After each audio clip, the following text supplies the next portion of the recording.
I can name 5 people who have been influential in my life. First person I'll name is one of my mentors in medical school, a guy named Harry Rees, passed away 20 years ago. He's the guy that got me to go to the third world in Nepal, as my elective at the end of 5th year. A trip that changed my life and changed my North Star, if you like, from being a good doctor to making a difference. Inspirational to go there. And the second is 2 doctors, one named Dick Harding and one named Rob Ferguson, who are doctors who were working there. Could have been earning both very well trained, could have been earning so much money in England and in America where they came from, but they were serving in this dirt poor hospital, honestly dirt poor. And I talk about them elsewhere too.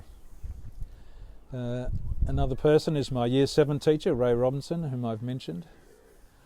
Another person is a woman named Ray Fraser. When I was a teenager and about to abandon the church, she came along as the wife of the new young vicar. And she pulled us out of the church and she got us to meet in her living room, and she didn't do Bible study, she talked about stuff. And very personally, and she was very dedicated, and I thought, my goodness, it's the first time I've ever realised that Christianity isn't about David killing Goliath, it's actually about life, and it got me on the journey of thinking whether it might be a good idea or not, and I owe Ray Fraser for that. One of my mentors as a doctor actually, and in medical school, is the founding professor, Dick Joske, again passed away 20 years ago. He was an unusual man, but we had a great relationship and he mentored me, as did another guy, Bill Musk.